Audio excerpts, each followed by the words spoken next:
Well, that was some good disc golf. Hard to put into words how amazing I did, how amazing this entire field did. This is just a random C tier in Oregon at Veer. Hey, welcome back to the channel. My name's Garber. I'm a 17-year-old professional disc golfer out of Gresham, Oregon. This is my tournament recap of the Veer, local C tier in Oregon. Comment down below if you've ever seen better scores at a C tier in your life. 1028 was the cash line. So if you shot 1020, sucks to suck. Go to a pro tour, it'd be easier. Oof.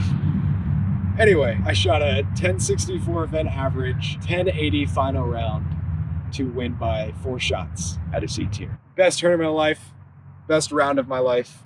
If I was perfect from circle 2, I would have shot 20 under. It would have been like 11-16 or something. C tiers.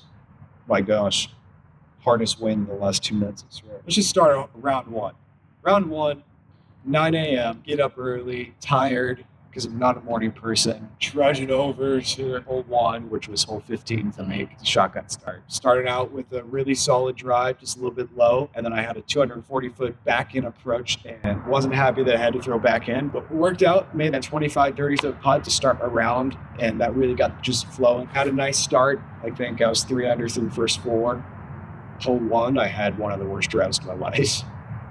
Took the par. My drive landed like 50 feet in front of me off the tee. Managed to scramble for a par, so I was okay with it. I think I had an amazing stretch of holes towards the middle. Like after hole 3, I birdied 6 in a row.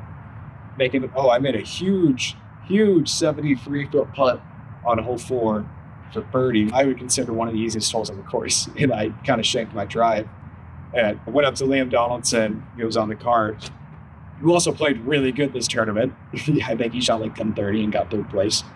Went up to Liam Donaldson before that putt. And so it doesn't matter if you shake the drive, if you make the putt anyways. And we were joking about how Garber isn't known for making long putts. Because I never make long putts. We are just kind of joking about that. And then I ended up making it. So I feel like I've made like a 70 or 80 footer every week for the last month or so. But I guess that's what I mean with the driving. Like I can still throw a really bad drive and make a really good putt. I didn't have that ability last 2 tournaments. It just put so much stress. Speaking of stress, I was not stressed out this week at all. I was really happy to be here from the get-go, just because everything felt good. I don't think I ever got mad or annoyed at myself. Honestly, what point? I was just happy to be throwing and feeling like myself again. I think mental confidence is a huge thing to me, a huge deal. When I'm playing good, it's usually because I'm happy. It's very rare that I'm able to hold in off of anger. It has happened before where like I'll have a couple bad holes and I get frustrated, then I'll shoot better or like force myself to. It's not usual. Towards the end of round 1, I was going into the last couple of holes like 10 under. I was going into the last 2 holes, 10 down, I believe. Had that 40-foot putt for birdie on hole 13. Decided to run it. Putter was feeling good. I had just missed 2 44s on a row for eagle on previous 2 holes. And I just was like, you got to make this one. I ended up missing it right. Barely hit the cage of the basket. Trickled out of bounds. That was my only bogey of the weekend. And then the next hole, finishing hole in the first round, hit first available. Somehow threw an upshot to 30 feet and then completely airballed that one. Made the 20-foot comebacker. But it was a very frustrating way to finish. Felt like I was on track to shoot a 13, maybe in a 1500 first round. It just didn't happen towards the end. We had a very quick turnaround in between. I think it was like an hour long, but because we were on the opposite side of the property, we had 40 minutes once we got back. So thankfully I was on hole 1 to start. Got me some KFC, which is by far the best lunch meal in between rounds in disc golf tournament. If the Colonel's watching this, sponsor me. It's finger looking good. Promote KFC. Ooh, man, Oregon's got some tough competition. I believe Emmett Keeson, after the round, he told me that this was the best event average he's ever had at a C tier, and he didn't even win. After last week in Oregon States, I tried to take some time off. I took 3 days off without even touching a disc, and it really healed my forearm injury. And the last 2 days, I've Went out, practiced, putted amazing, felt really confident off the tee. And so going into this week, initially I was actually going to drop out this week because of the forearm and how I've been playing recently. But my mom talked me into it, and I'm pretty grateful that she did. It was a good event, to say the least. Forearm feels good this week. Yeah, 2 rounds of Veer. Always fun, always a good time. The big difference between this week and the last one, I would say, is just putting confidence. I still missed 4 C1s today, but to know that I can make a 30-footer right now or a 40-footer also really gives me confidence in my tee shots, because I'm not forcing myself to park everything. I can put it to 40 or 50 and still make that stepper, or 30 feet and still make that C1 look. Because of the better putting, my driving got a lot better this week as well. Quick turnaround. Didn't even get a throw actually a single time. I only putted. I putted for 15 minutes before the second round. Hole 1 started off great tee shot, almost threw in my approach, tapped in for birdie. Hole 2, amazing tee shot, tapped in for birdie. Hole 3, put it to 15 feet, tapped in for birdie. It was a dream start. I think Ezra Hapner was also perfect through those 3 holes, but he had to make a little bit longer putts. He had to make a 20-footer on hole 2, a 20-footer on hole 3. And then hole 4 came, misreleased it again, had a 25-footer, missed it left. And that was very frustrating because that was to pull away from Ezra a bit, pull away from Emmett even more, and to start out perfect. Missed that, and my idea of a perfect round was gone. So now I don't have the pressure of going perfect hole after hole. So now I'm just trying to play against the card pretty much. 5 through a perfect roller, great upshot with my gravity bond up to the pin. I threw an amazing roller on hole 5, an amazing upshot, and I missed a 15-foot putt, airballed it left. And then made the comeback. That was embarrassing. Everybody else was making no putts in that hole. Threw a great drive on 6. So 20 feet, made that one, celebrated. Oh, I can make a 20-footer finally. Oh, wow. Susie. Threw a good drive on 7. It was the first time I was outside circle. And I ended up making that stepper, which felt really good. 8 threw a perfect drive. Went bird forehand on my approach on 8, which is very unorthodox. It's 220.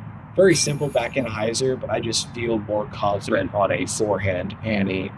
I've always practiced that angle. I like how it sits down and comes to rest. It doesn't really skip and roll like the backhand would. Hole 9, threw my contrast ren straight at the pin. 25 feet short, made that one. 10, crushed my drive a bit, tapping. 11 was my only eagle of the tournament. I had 4 eagle putts, but this is the one that I got. Threw a passion straight down the middle, never broke right or left. Upshot with my FD3 to 2 feet away, tapped in with my rem. That felt good. And then going into hole 12, hole 12 is the one hole on this course that I feel like I have a huge advantage over everybody. And I feel like I kind of broke the course, broke the system a little bit. Hole 12 is a hard dogleg right par 4. The correct way to play it is you go 350 hyzer with some overstable fairway or mid-range, out straight, and then you go another 350 hyzer out to the right. It's pretty much the same shot 2 times in a row. It's pretty technical, and I don't think I've ever birdied it going that way. And so one day, probably last year maybe, I turned to the right, and there's this wide open stretch over hole 8's green and fairway, where if you have 500 feet of distance, you can cross over the out of bounds the entire way and then come in bounds by the basket and give yourself a tee-ball look. The danger with that, though, is if you go out of bounds, you're advancing 50 feet. That's it. And you have to clear 500 in the air. And I got it both rounds today, actually. Both times with my boss, I cleared. And I have a 40-footer the first round, which I missed, and a 70-footer the second round, which I barely missed short. 13, played safe, laid up, boo, boring. 14, shanked my drive, somehow made the Mando, and I was in out of bounds, but on that hole specifically, they had marked it to where the OB wasn't in play. So I was throwing from where the flags are, but it was for a different hole. So it was kind of weird throwing in tall grass. Threw a good upshot to 50, airballed that one. It was not a very good effort. Good comebacker actually for par, and finished strong. 15, perfect drive, good upshot, perfect putt. 16 was perfect the whole way. 17, put it under the basket. Best drive I've ever had in my life on 17. Then 18 was the exact same thing, the same disc, lumen on the 17 and 18. Putting both of those like 2 feet away, so I had no stress on those runs at all. Tapped out. We're all high-fiving each other because we all shot really good. I mean, Ezra shot the worst round on our card, and it was 6 under, which is usually one of the top scores out here. And we just played amazing. When ratings came in, it was a 1066 initially. And I was so disappointed because I really thought that I shot like 1070. I've never shot 1070 before. So I was annoyed, but nobody else had finished yet. So it was like, there's a chance. And then it moved up 5, 6 more up to 1072. Oh, and I went ecstatic. I was so happy it went up to 1072. Everybody else was happy their rating went up to it. And then go back to Tournament Central. Super happy with my round, super happy with the tournament. And then my dad comes over and they show me that it was a 1080. What? I've yet to shoot a 1070 though, but I'll take the 1080. And now I can finally say that I have a chance to beat Gannon Bird because I finally averaged over his rating once in my life. 1064. So if Gannon shoots mediocre, I could beat him by 1 stroke, maybe, or tie him at the worst. And best tournament of my life, best round of my life. Insane. I had a birdie putt on every single hole. I really had the opportunity to shoot 1100. If I was perfect from circle 2, I would have shot 20 under.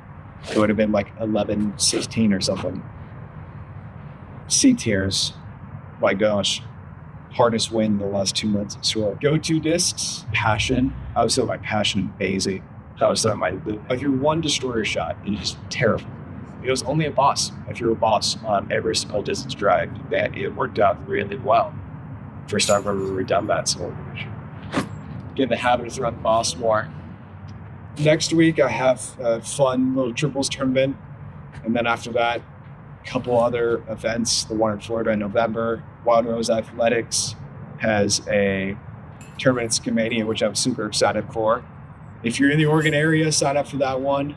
That's going to be a really fun event. If you've never played Scamania, it is beautiful. Very, very beautiful. It's on a very nice little golf course resort, hotel place. Oh, amazing property. I think I've rambled enough about this 1080. This will definitely be remembered for a long time, maybe forever. It's very fun. Everybody on my card was really fun, both rounds. Thank you guys for watching. Hit that like and subscribe button. Follow along in my journey and with this YouTube channel. Really testing it out, trying to improve YouTube and these longer form videos. So if you like it, let me know in the comments how I can improve it in future vlogs. Good night. Thanks for watching. Next one. Peace.